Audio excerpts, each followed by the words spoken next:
Hello everyone and welcome future engineers. स्वागत है आपका आज के इस बहुत ही स्पेशल इंजीनियरिंग सेशन में। आज हम सीमेंट टेक्नोलॉजी के एक एब्सोल्युटली फंडामेंटल एकदम कोर सब्जेक्ट पर डीप डाइव करने वाले हैं। हम बात करेंगे pyro processing in cement plant की, और स्पेसिफिकली हम determination of flue gas flow at the preheater outlet को आज मिलकर डिकोड करेंगे। एज एन इंजीनियरिंग स्टूडेंट या even as a practising engineer, ये एक ऐसा टॉपिक है जो आपको कंप्लीटली मास्टर करना ही होगा। क्यों? क्योंकि आपके पूरे प्लांट का design, literally the entire downstream system, इसी एक सिंगल कैलकुलेशन पर निर्भर करता है। So let's get started. आज के इस लेक्चर में हम बेसिकली इन 5 की एरियाज को कवर करेंगे। Number 1, introduction to flue gas. Number 2, हम देखेंगे the 5 factors affecting flow. Number 3, flue gas estimation formula. फिर नंबर 4 पर हम एक step by step example calculation solve करेंगे। और finally number 5, importance in plant design. Okay, let's just dive right into it. Section 1, Introduction to Flue Gas, which is truly the core parameter of a Portland cement plant. तो सबसे पहले ये flue gas flow at pre heater outlet exactly क्या चीज़ है? देखो, ये एक क्रिटिकल डिज़ाइन पैरामीटर है जो प्लांट के मेजर इक्विपमेंट्स की साइजिंग डायरेक्टली डिसाइड करता है। ध्यान दीजिए इन टेक्निकल टर्म्स पर, क्योंकि ये बहुत इंपॉर्टेंट है। प्री हीटर साइक्लोन्स का साइज़ क्या होगा, गैस डक्ट्स की डायमेंशंस क्या रखनी है, आपके आईडी फैन यानी इंड्यूस्ड ड्राफ्ट फैन की कैपेसिटी क्या होगी, कंडीशनिंग टावर का डिज़ाइन, और सबसे इंपॉर्टेंट आपके डस्ट कलेक्शन सिस्टम्स जैसे कि ईएसपी इलेक्ट्रोस्टैटिक प्रेसिपिटेटर या बैक फिल्टर, और स्टैक की हाइट एंड डायमीटर, इन सभी का बेस एक ही है, प्री हीटर से निकलने वाली फ्लू गैस का वॉल्यूम। अगर आपका ये एस्टिमेशन स्लाइटली भी गलत हुआ ना, तो डाउनस्ट्रीम इक्विपमेंट्स या तो अंडरसाइज्ड होंगे जो चोकिंग्स क्रिएट करेंगे, या ओवर डिजाइंड होंगे, leading to massive financial and operational inefficiencies. Moving on to Section 2, 5 factors affecting flow. What exactly drives this gas volume? So factor number 1 है किल्न कैपेसिटी। समझने वाली बात यह है कि फ्लू गैस फ्लो और clinker production almost proportionally increase होते हैं। It's simple logic, right? अगर आपको लार्जर किल्न कैपेसिटीज ऑपरेट करनी है तो नेचुरली आपको हायर गैस वॉल्यूम्स हैंडल करने पड़ेंगे। The basic engineering rule here is very straightforward. Higher clinker output requires higher fuel consumption, और जब आप फ्यूल कंजम्पशन बढ़ाएंगे तो कंबस्शन प्रोडक्ट्स भी बढ़ेंगे, leading directly to higher flue gas generation. ये एक डायरेक्ट अनब्रेकेबल चेन रिएक्शन है। फैक्टर नंबर 2 है टाइप ऑफ फ्यूल। देखो, different fuels vastly different quantities of combustion products produce करते हैं। इस टेबल को ध्यान से देखो। Notice how natural gas generates the highest volume, about 11 to 13 normal cubic meters per kg of fuel. फिर आता है fuel oil, थोड़ा कम at 10 to 11. उसके बाद solid fuels और भी कम वॉल्यूम प्रोड्यूस करते हैं। पेट्रोलियम कोक और बिटुमिनस कोल दोनों ही 8 से 10 की रेंज में आते हैं। Lignite is even lower at 7 to 9. लेकिन सबसे इंटरेस्टिंग कैटेगरी बॉटम पर है, ऑल्टरनेटिव फ्यूल्स लाइक RDF और बायोमास। यहाँ गैस वॉल्यूम हाईली वेरिएबल है, ranging anywhere from 8 all the way up to 15। Meaning आपका फ्यूल सिलेक्शन आपके प्लांट के गैस फ्लो कैलकुलेशंस को पूरी तरह से बदल कर रख सकता है। अब आप सोच रहे होंगे कि टेबल में ऑल्टरनेटिव फ्यूल्स का नेचर इतना वेरिएबल क्यों है? वेल, इसका रीजन डायरेक्टली उनकी फ्यूल कैरेक्टरिस्टिक्स में छुपा है। जिस फ्यूल में हाई हाइड्रोजन कंटेंट होता है वो कंबशन के बाद ऑब्वियसली ज्यादा वाटर वेपर प्रोड्यूस करता है। Similarly high moisture fuels total gas volume को ड्रामेटिकली इंक्रीज कर देते हैं, जो कि वो मॉइस्चर इवेपोरेट होके गैस स्ट्रीम में ऐड हो जाता है। आजकल सस्टेनेबिलिटी के लिए प्लांट्स हेविली ऑल्टरनेटिव फ्यूल्स पर शिफ्ट हो रहे हैं, लाइक RDF और बायोमास।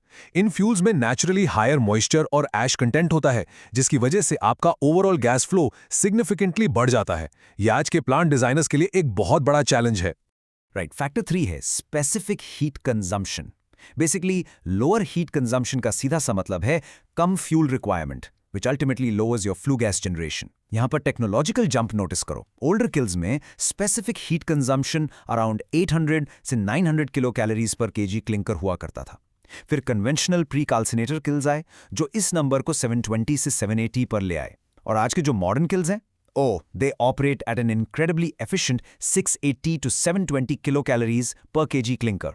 तो फंडा क्लियर है, जितना एफिशिएंट आपका किल्न होगा उतना ही कॉम्पैक्ट और मैनेजेबल आपका गैस फ्लो सिस्टम बनेगा। Let's move to our fourth factor, जो कि है एक्सेस एयर। कंबशन को 100% कंप्लीट करने के लिए हमेशा थ्योरेटिकल रिक्वायरमेंट से थोड़ी ज़्यादा एयर दी जाती है।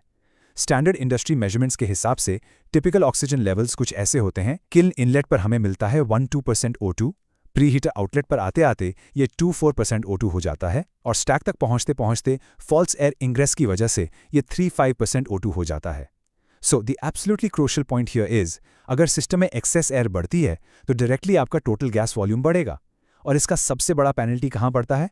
आपके आईडी फैन लोड पर और इलेक्ट्रिकल पावर कंजम्पशन पर।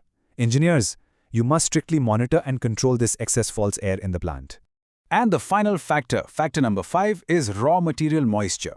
होता क्या है, जब रॉ मिल प्री हीटर साइक्लोन स्टेजेस के थ्रू नीचे आता है तो उसमें present moisture hot rising gases के कांटेक्ट में आकर कंप्लीटली इवेपोरेट हो जाता है। ये इवेपोरेटेड वाटर वेपर अब उस गैस स्ट्रीम का हिस्सा बन जाता है, obviously increasing the overall flue gas volume. इस फिनोमेना के एक्चुअली 3 मेजर नेगेटिव रिजल्ट्स होते हैं। पहला, straightforward higher gas flow. दूसरा, इस इवेपोरेशन प्रोसेस को एडिशनल थर्मल एनर्जी चाहिए, leading to increased heat consumption in the kiln. और तीसरा, इन सब एक्स्ट्रा वॉल्यूम को सिस्टम से खींचने के लिए a greater ID fan power demand. It's like a triple penalty.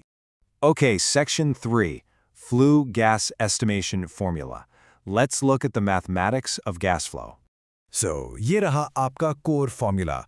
Flu gas flow, जिसे हम Q sub G से डिनोट करते हैं, is exactly equal to clinker capacity, that is capital C, multiplied by specific gas volume, which is V sub S. Let's break the units down. यहाँ QG calculate होता है normal cubic metres पर are में। C है आपका clinker production rate, जो strict kg पर are में होना चाहिए, and Vs is the specific flu gas volume generated पर किलोग्राम ऑफ क्लिंकर। देखने में ये एक बहुत ही सिंपल लीनियर मल्टीप्लिकेशन है, but realistically, finding the accurate Vs for your specific plant setup is where the real engineering lies. Specific gas volume यानी Vs directly आपके kiln design और फ्यूल पर डिपेंड करता है। इस टेबल को देखिए। एक dry process with 4 stage preheater का गैस फ्लो रेट हिस्टोरिकली सबसे ज्यादा होता है, अराउंड 1.8 to 2.0 nm³ पर kg क्लिंकर। लेकिन जैसे जैसे हम सिस्टम में साइक्लोन स्टेजेस बढ़ाते हैं, एफिशिएंसी बढ़ती जाती है। 5 stage preheater drops it to 1.6 to 1.8। एक 6 stage preheater further drops it down to 1.5 to 1.7 और एक highly optimised state of the art modern precalciner kiln ये नंबर सक्सेसफुली 1.45 से 1.65 के बीच मेंटेन करता है। Section 4, Step-by-Step Example Calculation. अब टाइम है इस फॉर्मूला को प्रॉपर्ली अप्लाई करने का। ओके, सो ये रही हमारी प्रॉब्लम स्टेटमेंट। अज्यूम करो we are designing a medium to large scale cement plant. हमारा गिवन डेटा कुछ इस तरह है। Clinker capacity is exactly 5000 TPD यानी tons per day. Fuel use हो रहा है स्टैंडर्ड पल्वराइज्ड कोल। और हमारे डिजाइन डिपार्टमेंट ने हमें स्पेसिफिक गैस जनरेशन की एक सॉलिड वैल्यू दी है, जो है 1.60 nm³ मीटर पर किलोग्राम क्लिंकर। हमारा इंजीनियरिंग टास्क ये है कि हमें pre heater outlet flue gas flow calculate करना है, strictly in a per hour basis. Let's move to the next step and see how this builds up. Step 1 सबसे ज्यादा क्रूशियल है, यूनिट्स मैच करना। कई स्टूडेंट्स यही गलती करते हैं। हमारी कैपेसिटी TPD में है, हमें इसे स्लोली kg पर आवर में कन्वर्ट करना होगा। सो हम 5000 को पहले 1000 से मल्टीप्लाई करेंगे, टन्स को किलोग्राम्स में बदलने के लिए, फिर 24 से डिवाइड करेंगे to convert those days into hours. So 5000 multiplied by 1000 divided by 24 gives us exactly 2,08,333 kgs per hour of clinker production. Step 2, अब सिंपली हमारा formula QE is equal to C multiplied by VS लगाएंगे। Clinker rate 2,08,333 को अपने specific gas generation 1.60 से multiply करेंगे। The mathematical result comes out to 3,33,333 normal cubic metres per our.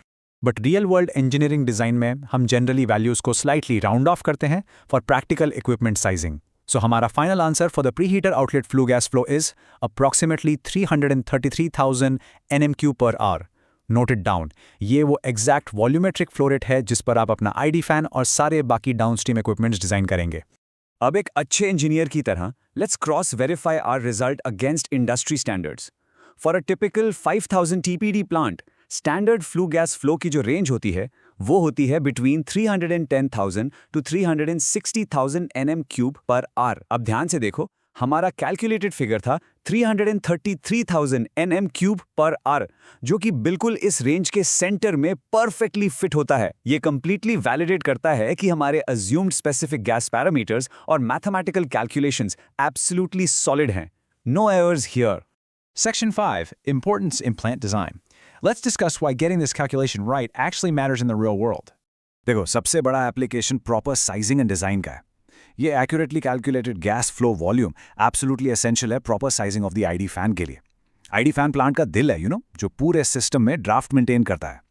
इसी flow volume से decide होगा कि प्री हीटर, साइक्लोन्स और उनको कनेक्ट करने वाले गैस डक्ट्स का डायमीटर एक्चुअली क्या होगा, ताकि सिस्टम का प्रेशर ड्रॉप ऑप्टिमल रहे। कंडीशनिंग टावर, जहां पर इन एक्सट्रीमली हॉट गैसेस को कूल किया जाता है, उसका इंटरनल डायमेंशन इस गैस फ्लो वेलोसिटी पर निर्भर करता है।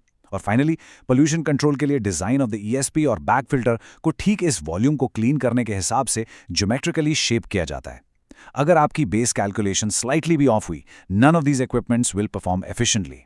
इक्विपमेंट साइजिंग के अलावा डे टू डे ऑपरेशंस में एफिशिएंसी एंड कंट्रोल मेंटेन करने के लिए एक्यूरेट गैस फ्लो जानना बहुत जरूरी है। जब आप गैस फ्लो डायनामिक्स समझते हैं, तभी आप ऑप्टिमाइजिंग हीट रिकवरी और प्लांट की ओवरऑल थर्मल एफिशिएंसी पर एक्चुअली काम कर सकते हैं। Properly managed gas flow means the ID fan isn't doing useless work by pulling excess false air, directly helping in reducing specific power consumption. इससे आप continuously एक stable kiln draft and process control maintain कर पाते हैं। और आज के समय में सबसे important factor, controlling emissions or ensuring strict environmental compliance completely depends on how well you handle, route and filter this exact gas stream.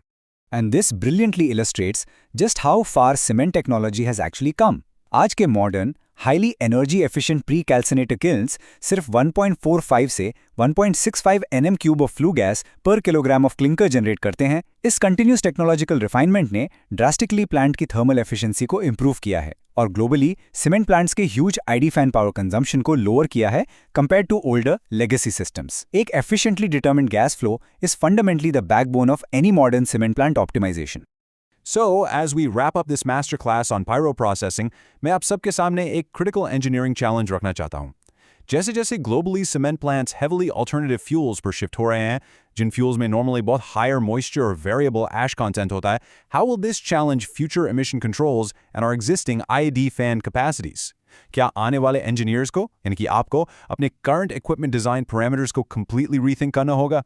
The future of sustainable cement manufacturing lies exactly in solving this puzzle.